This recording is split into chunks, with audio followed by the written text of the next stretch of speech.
नमस्कार जय जगन्नाथ पिलामाने मु संबित कुमार बेहरा स्वागत करुच्चे आपण मानकु टॉपर्स क्लासमेट रो गोटे नुआ वीडियो को। आज आम करने को जाऊे पंचम श्रेणी परिवेश विज्ञान बहीर द्वितीय अध्याय जोटा कि अच्छी आमे किपरि आमको शासन करूँ। आज आम यार प्रश्न उत्तर करवा। आम जा प्रश्न उत्तर को। तो देख एबे आम आसी जाइए यार अभ्यास को। तो एबे स्टार्ट करवा। एक नंबर देख कौन देछि प्रति प्रश्न तले दिया जाइथिबा उत्तर गुड़िक मध्यरु ठीक उत्तर बाछि लेख। क नंबर राज्यपाल को किए नियुक्ति करती। तो राज्यपाल को किए नियुक्ति करती। 3 नंबर राष्ट्रपति। एबे देख ख नंबर किए निर्वाचित होई न थांती। किए निर्वाचित होई न थांती राज्यपाल निर्वाचित होई न थांती। एबे ग नंबर निम्नलिखित मध्यरु केउं प्रकार शासन आम देश रे चलुची। तो पिले आम देश रे गणतंत्र शासन चलुची। गणतंत्र शासन माने लोक मानक द्वारा सरकार नियुक्त होई थांती। ठीक अछि। एबे जिबा 2 नंबर को।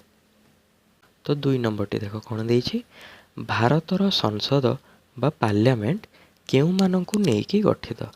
तो यार उत्तर कोन हेबो भारतर संसद लोकसभा राज्यसभा और राष्ट्रपति को नेकी गठित। 3 नंबर भारतर राष्ट्रपति किपरि निर्वाचित हुअन्ति। तो यार उत्तर लेख लोकसभा राज्यसभा और राज्य विधानसभार सभ्य मानक द्वारा राष्ट्रपति निर्वाचित हुअन्ति। 4 नंबर लोकसभा और राज्यसभा मध्य थिबा पार्थक्य गुड़ी को दर्शाओ। तो यही चित्रटी देख यह तुम बही भी देइछि तुम यह लिखिपर।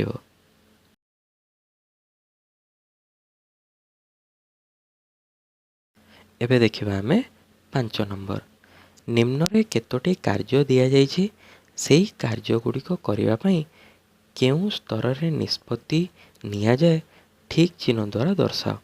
अच्छा क नंबर कौन देइछि चलित वर्ष ओडिशार समस्त कृषकों को मागणा बिजुली शक्ति प्रदान। तो जेहेतु ओडिशा कथा आसुची तो ओडिशा होची आम राज्य। तो एहार समस्त निष्पत्ति राज्य ही निये। ठीक अच्छे। ख नंबर टी देख कौन देइछि एक नुआ 1000 टंकिया नोट्र प्रचलन। तो 1000 टंकिया नोट प्रचलन हब माने तो पूरा देशर कथा ये। तो देशर सरकार किए केंद्र सरकार। तो यार निष्पत्ति केंद्र निये। ग नंबर जम्मू काश्मीर रू भुवनेश्वर पर्यंत 2टी ट्रेन चलाइबा निष्पत्ति। तो जेहेतु जम्मू काश्मीर कथा आसुची तो यह तो केंद्र सरकार को ऊपर न्यस्त। तो एथिपाई केंद्र सरकार नेबे निष्पत्ति।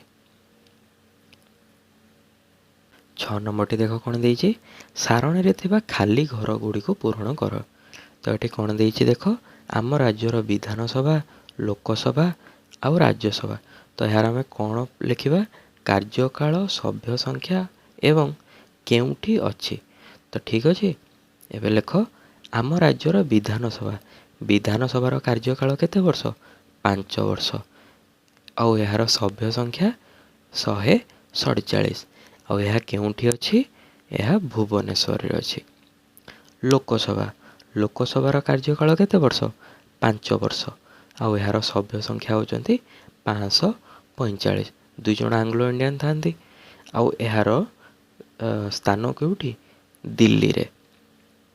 राज्यसभा राज्यसभार कार्यकाल केते वर्ष राज्यसभा एक स्थायी सभा। सभ्य संख्या देख सभ्य संख्या होचंती 250।